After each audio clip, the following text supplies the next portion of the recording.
in the world, India. Thank you, Ron. Thank you for coming. He flew 24 hours to get here. So, it is an honor and a pleasure to someone not only I consider a colleague, but who's been a real friend to me for over 20 years, since we were babies. Andy Kopplin has a storied career of public service in this state. He was the Chief of Staff for Governor Mike Foster. He was the Chief Administrative Officer of the City of New Orleans. In between, he was the head of the Louisiana Recovery Authority. And now he is the CEO of the Greater New Orleans Foundation. I could give a 30-minute introduction, but I know he doesn't want that, and I know you guys are ready to hear him speak. He has been someone he doesn't know that I know. There are friends that will stick up for you when they risk nothing. There are friends, the other kind of friends, that will stick up for you and say, we need this guy when there's something at risk. Andy is the second category to me. And I appreciate you, Andy, and thank you for being here. Andy Kopplin, please give him a warm welcome.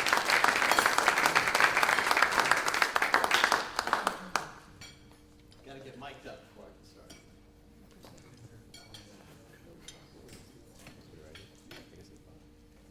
Thank you. All right, good evening. And to those of you who are from outside of New Orleans, welcome to America's favorite city, America's best city, and what we hope one day soon will be recognized as America's most resilient city. Yeah. And so thank you all for joining us tonight. And David, thank you very much for that very generous introduction and for your friendship and for your leadership. I'm going to start talking about heroes in a minute, and your work is heroic, so thank you. At the Greater New Orleans Foundation, we are excited about the International Sustainable Resilience Center, headquartered here in New Orleans and affiliated with the United Nations Economic Commission for Europe and its International Public-Private Partnership Center for Excellence. So I think I got that out right. We're also, not that everybody here is from Europe, but there's a number of Europeans. We think we're America's most European city as well. So we hope you find yourself welcome. And we're also, I think, the site of America's first disaster in the era of real climate change effects with Hurricane Katrina. And so you're in the right place to start talking about really resiliency and its importance. And we need to be rebuilding not just our community, but cities and communities across the globe in ways that are stronger, safer, smarter, more equitable, and more resilient. So as I thought about tonight's talk, I was reminded about a meeting I had in the offices of Wagner and Ball, and I see David Wagner here, a few weeks after the city of New Orleans was inundated last summer by just something of an ordinary rainstorm that happened real quick. And that was part of the result.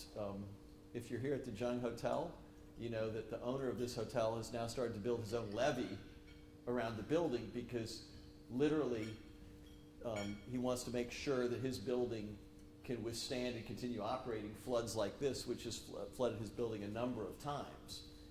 And that flood wasn't from a tropical cyclone. It wasn't even a huge storm system. It was a few inches of rain in a short time. The kind of storm that climate scientists predict will happen increasingly and that we'll have many more of in the coming years. So this is what we've got to prepare for.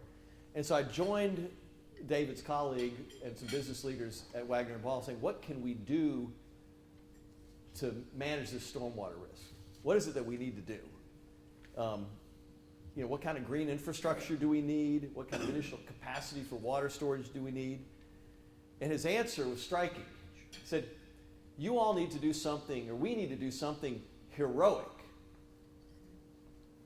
It was not exactly the answer I was expecting. I thought he was going to bring out a calculator and a spreadsheet and calculate the number of gallons we needed to store, which he did eventually. But heroic was not the answer I expected, but it was absolutely the right answer. We each need to take heroic actions to protect our city.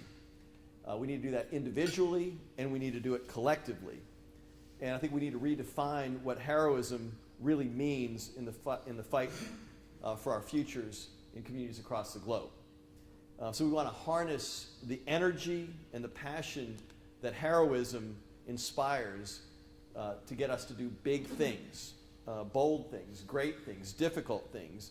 And if we are to create cities and nations that can thrive in this era, we need to take heroic actions. And so I want to take us back as we begin a little bit to Hurricane Katrina. It's a little bit blurrier than I thought, but that's downtown New Orleans in the days after Hurricane Katrina. Again, more flooding. And then you see somebody being rescued by one of the first responders who are picking people up off rooftops by helicopter and by boat.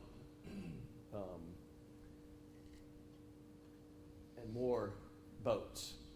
So Katrina was, again, one of those first disasters that was undoubtedly influenced by our changing climate. And those folks are the heroes we remember. Our first responders, taking care of babies and families in their moment of greatest need. And that's what we all think of collectively as heroic actions. And they were heroic actions, no doubt. But we need heroic actions on the front end. We need heroic actions to build more resilient communities. And these heroes inspired us in New Orleans to take some of those actions. And I think they're inspiration for us as we embark upon the work of building resilient communities. And so in the weeks after Hurricane Katrina, you may remember, New Orleanians remember, that Dennis Hastert, the Speaker of the House of Representatives of the United States, the number 3 official in our government, said he didn't think New Orleans ought to be rebuilt. Hashtag karma. Hashtag karma. Speaker Hastert is now in prison for not for his remarks about New Orleans after Katrina, but a series of other violations that he committed in his previous day, karma. So our heroes fought back on behalf of New Orleans. We demanded improved levee protection, rebuilding our infrastructure, our housing, our schools, our hospitals. We sent 500 women dressed in red, women of the storm, to storm Capitol Hill to help us get the money we deserve to rebuild the city. And we ended up getting, until Hurricane Maria in Puerto Rico, the largest amount of discretionary federal funding ever after a disaster, well over $40 billion of rebuilding money to rebuild the infrastructure for our city and our state.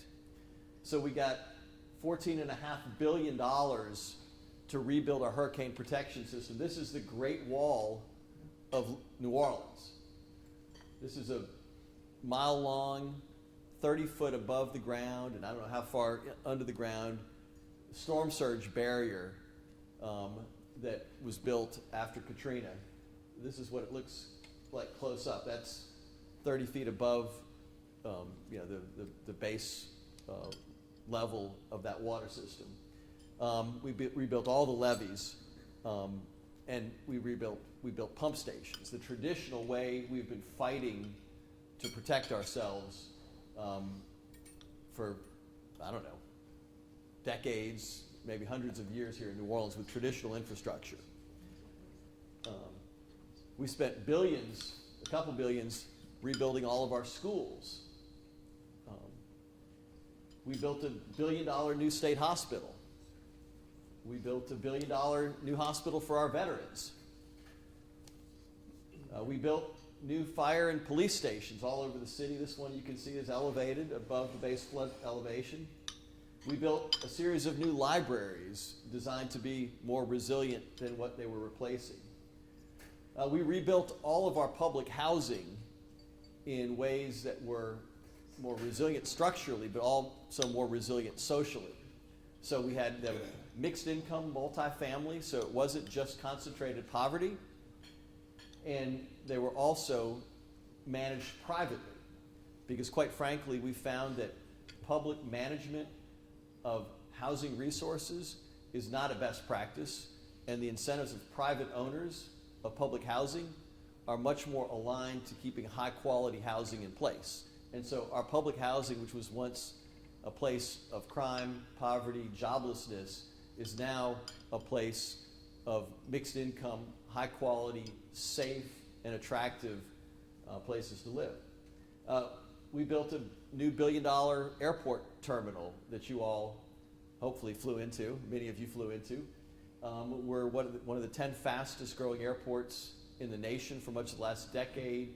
We've got 6 international flights, 9 international flights. Thank you, Michael. And so those are the sorts of things that we invested in. We also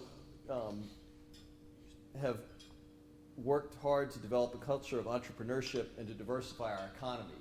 So it's no longer just oil and gas, trade, and hospitality, although those are still very important industries to us. But we've got a burgeoning tech industry, biotech, and have been working on advanced manufacturing, building such things as windmill blades for wind energy here in New Orleans.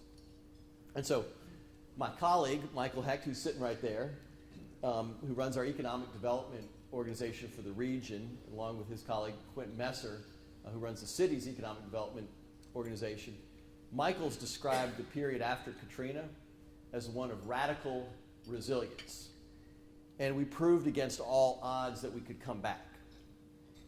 And that was radical, and we proved ourselves resilient. When we were knocked down, we got back up. And that was heroic.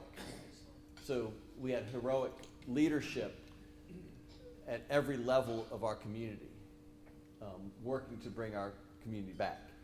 And while we rebuilt in a far more resilient manner than we had, than what we were replacing, we followed the new FEMA flood guidance. We raised our building standards. We built with greater wind resistance. We elevated structures. We did not, in 2005 and 6 and 7, rebuild with the anticipated effects of climate change, which we're anticipating today. And so we know from the findings of the United Nations Intergovernmental Panel on Climate Change back in October of 2018 that the effects of climate change will be devastating if action is not taken to reduce global carbon emissions dramatically by the year 2030.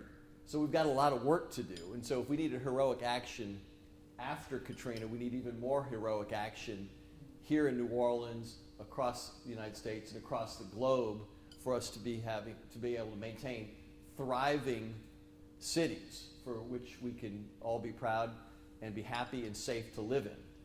And so that's why the Greater New Orleans Foundation has been leading the movement to live with water in our region. We've been making grants, big and small, to try to help advance that work.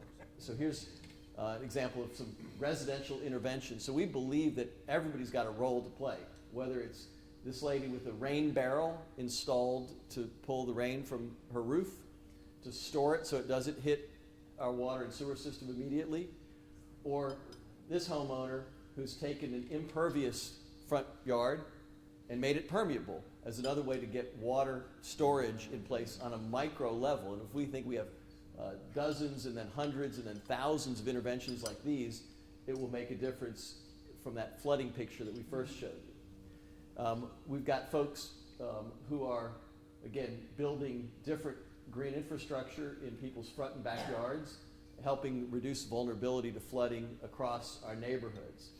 The city's redevelopment authority took a vacant lot and built a rain garden here that can handle about 28,000 gallons of water, again, in one lot to drain a small neighborhood. So step by step, becoming more resilient. This is a school that had flooding problems constantly. When it rained, it flooded. And when the rain went away, the water stayed and the kids couldn't play in the yard. So we gave them a small grant. They built this with permeable surfaces, native plantings, and now all of a sudden you've got a playground that you can use whether it's raining or not, and an educational environment where we can help teach green infrastructure, and water management to our school kids. We've also worked hard to learn from others, and so we have brought Urban Water Series master classes to the Greater New Orleans Foundation to educate our professionals. So it's landscape engineers, government officials, planners, architects who are in the process of building. This is the Greater New Orleans Foundation's parking lot, which can handle a 10-inch rain on site through its pervious surfaces and its cisterns and its rainwater collection. So again, little bitty actions collectively adding up to real capacity. But that's not going to be enough. We need bigger collective actions as well. And that's where some of the public-private partnerships that you all are working on are going to be so important. Just as we've been talking about, New Orleans has been fighting water for our entire existence. So we were founded in 1718. We're a little over 300 years old. And 4 years after we were founded, there was a massive flood that almost wiped the city off before we just got started. So since that time, we've been building dikes and levees and building pipes and bigger pipes and then pumps and bigger pumps to get the water out. We haven't been focusing on storing and retaining the water. And so when we store and retain the water, we mitigate flooding. We also mitigate subsidence and the sinking that we have on our clay soil here. And so it's a benefit both ways in terms of subsidence reduction and water storage. And so we need big projects to make that kind of thing happen. So one of the ideas that came from Wagner and Ball is to take one of our green spaces and turn it into, return it to its natural flow of water to build capacity, storage capacity. It also happens to improve property values and beautify the city. So this is a project that's not yet underway, it's not yet funded, but it's the kind of project that we need more and more of, and it may be the kind of project that would be ripe for a public-private partnership. And you can see, of course, pictures from Wagner and Ball about, I don't think I've got the locations of these, David. Rotterdam. So this is Rotterdam. And it's in Gretna. It's in Gretna. So, but this is the kind of amenity that both stores and retains water and improves the quality of life for citizens who live there. Another big project that is actually funded, which is a collective action sort of thing, is the Gentilly Resilience District. So the city of New Orleans competed. We won a $140 million grant to take this area, which is an old convent for a bunch of nuns, that they donated it to the city. David has been working with the nuns since Katrina or before, talking since Adam and Eve, right? Talking them into doing something heroic with their property. And so we're going to take a piece of property that's one of the largest contiguous pieces of property left in the city, up in the neighborhood of Gentilly, and create a water storage facility there. It's going to be a beautiful park, but it's also going to be able to store 25 million gallons of water, I think. Half that. 12.5 million gallons of water. Depending on what the soil's. Okay. But a lot of water will be stored there. A lot of water. And again, it's bigger than one person's pervious pavement or one person's permeable front yard. That's going to be able to protect an entire neighborhood. And we also think it's going to be a great quality of life amenity. This one is actually funded by the federal government, and so it's underway. And that's kind of the area that it will drain, and that's a little bit of a mock-up of one of the Wagner and Ball pictures.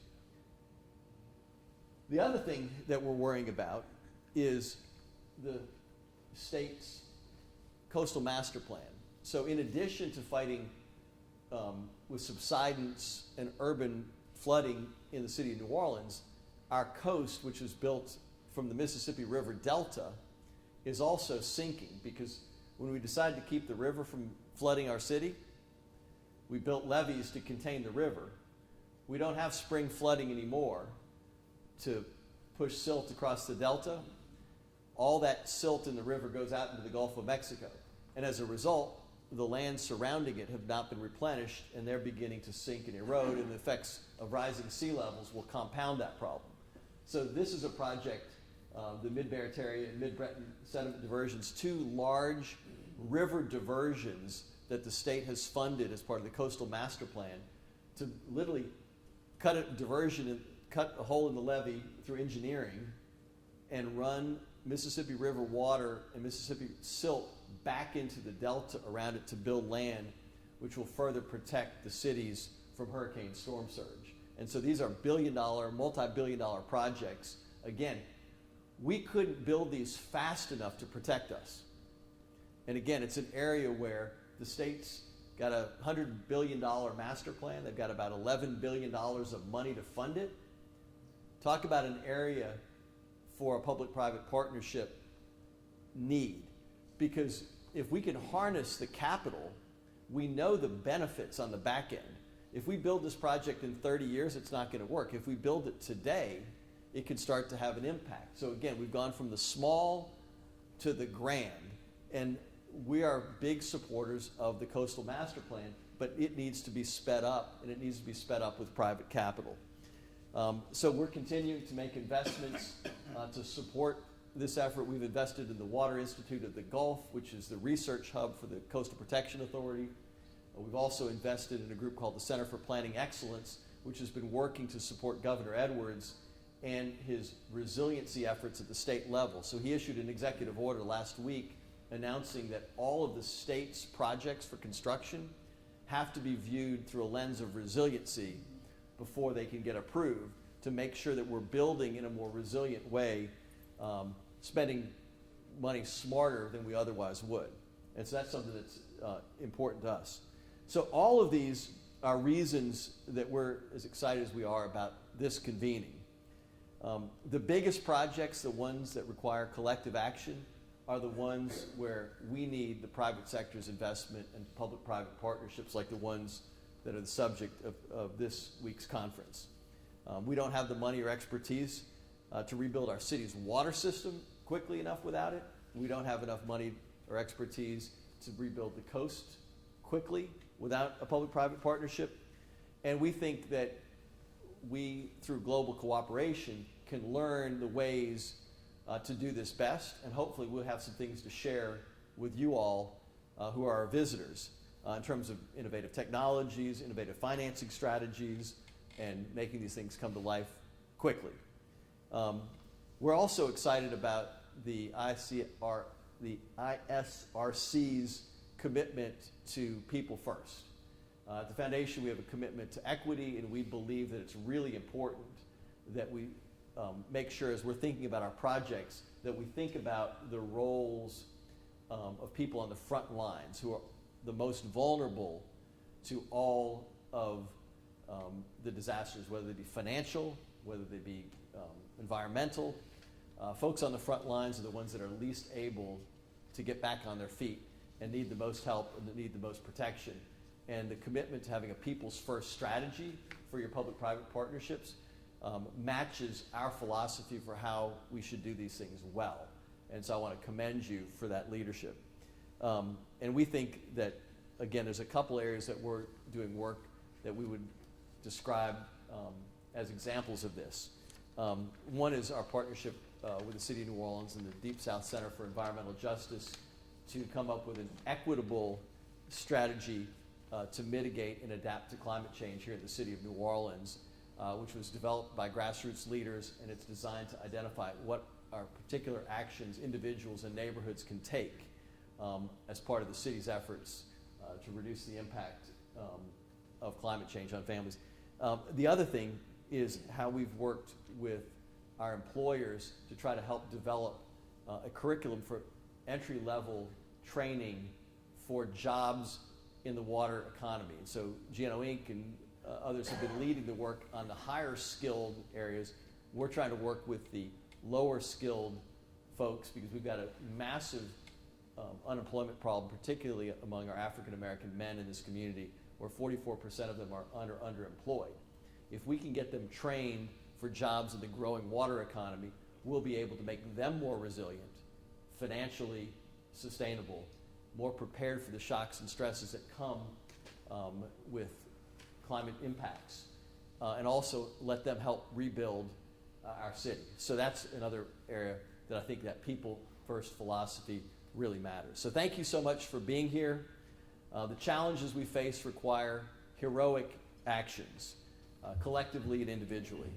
We need tens of thousands of heroes in our community, across the globe, in all of your countries as well, taking actions to make our communities more resilient. So building resilient communities is heroic work, and thank you for your work being on the front lines and being our heroes. Thank you.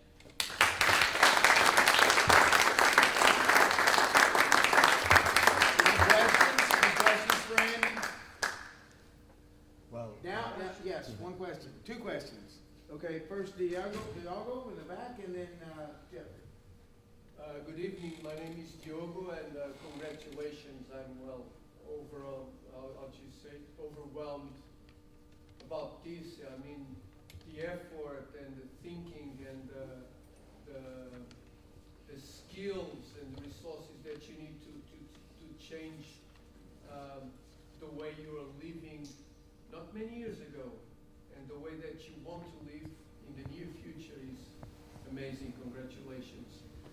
My question is, well, I'm a civil engineer, okay, and my background is water resources and environmental resources. So my question is, do you have like a central governance unit that came up with all these projects? I mean, the issue here may be, do you have all the governance of these projects thought, or you are adding project and idea after idea, which in the end would result on the same? But my question actually is, do you have a central unit, deciding on all of this? Probably not, is the short answer. I think a couple of things. So thank you for the compliment. To all the people from the greater New Orleans region, I accept that compliment on your behalf, because this is my presentation about what we've done, and there are lots of folks who've contributed mightily to this work, which I think gets to the answer to your question, which is that we developed a collective vision in our community after Katrina, that after that near-death experience, and I remember what David said in his opening remarks tonight, a near-death experience is clarifying. It causes you to make sure this conference comes off, and it causes us to make sure that we're going to rebuild our city in a smarter way. And so the good news is we had a broad civic leadership from the business community, from the universities, from the political leadership, to the nonprofit community and philanthropy, all trying to do the same sorts of things. And that collective vision helped cause projects like we described there to be designed and developed, and people were enthusiastic about that. So you've got the state, the political subdivision for this region, say Louisiana, is active in having resilient projects. The city of New Orleans and the surrounding counties are active in this, but it's the collective civic power, I think, of the business community, the philanthropic community, the economic development organizations that are assembled here that have made sure all of our political deciders are committed to this kind of work. Okay, thank you. Jeffrey? Well, look, let me just say the funny thing first, but then I'll get to the serious thing. I loved your expression about a bunch of nuns. I tried to work out what is the collective noun for nuns, and I'm holy order, but I just love the I just thought bunch of nuns. Yeah, that's exactly that's what we need, a bunch of nuns to get our parks more permeable. But now a little bit more seriously. Britain is talking about renovating its very, very old railway system, and it's costing billions. And incidentally, it stops at the north, doesn't go on to Scotland, where I'm from, so I'm pretty depressed about that. But then out come the Chinese and say, we'll do it quicker and cheaper. Is New Orleans ready to accept investment from any country, or are there certain sort of barriers to that? The other question was how nice it was to hear an American talking about solidarity with other communities. I have not heard that from international leaders from America, so thank you. I heard some wonderful words about what you said. So learning the lessons from Louisiana, how that can be applied internationally was inspiring. So thank you for that. Well, look, I think everybody needs a gaggle of nuns to help inspire them. On the foreign investment question, I might ask Michael or Quentin to give some response on that. I mean, we're pretty enthusiastic and wide open about foreign direct investment in Louisiana. We're given any year we're first or second in the country in foreign direct investment on a per capita basis, from everywhere from China to Liechtenstein, literally. And so, but that's kind of reflective of just of two things. One of kind of the history of this place being a port city and being very cosmopolitan, and also natural gas. Well, I mentioned from a law firm standpoint, the only place we've seen any issues actually has been with the Saudis, and only because of their issues in the last year. But that's why I agree with Michael. But the Saudis have been nosing around Louisiana for a number of investments, and they did pull back, I think, through the creation of their own problems in the last 18 months. But other than that, we've seen every country. So Bill Hines, Managing Director of the Jones Walker Law Firm. Thank you. Quentin, you got it. Now, I was just going to say very quickly, I mean, I know that members of the Cantrell administration, Mayor Latoya Cantrell is mayor of New Orleans, she has certainly said to me, I know she said it to Michael and others, Andy and everyone else that'll listen, is we are at the stage where we can't think inside of a box. So we are willing to look wherever there are opportunities, and everything is on the table. So there's a certain level of openness. We realize that the scope of what you saw Andy present requires resources that are going to be beyond certainly the boundaries of New Orleans, Louisiana, and more than likely the U.S. So, as America's most European city and most international city, we welcome that foreign investment. Yes. Well, obviously, we're talking about private-public partnerships here. I hate to say this, but I mean, the elephant in the room is the reason the Louisiana coastline, a large part of it is because all the oil companies came in and they dug all these canals in search of our precious resources. So has anyone, and I know it's a sensitive issue because they create so many jobs, but to me, common sense would be to go back to those same companies, the Chevrons, the Exxons, the Shells of the world, say, hey, look, help us out here.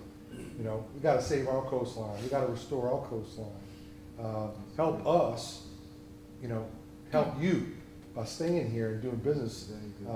You're draining so much of our resources here, which is helping the whole world, by the way. I live in Florida now. I remember when Katrina hit New Orleans, like, well, why would they want to rebuild that city? It kind of pissed me off, to be blunt. I said, well, I'll tell you why. Because 30% of all the oil and gas in this country comes from my hometown, from Louisiana. You need us.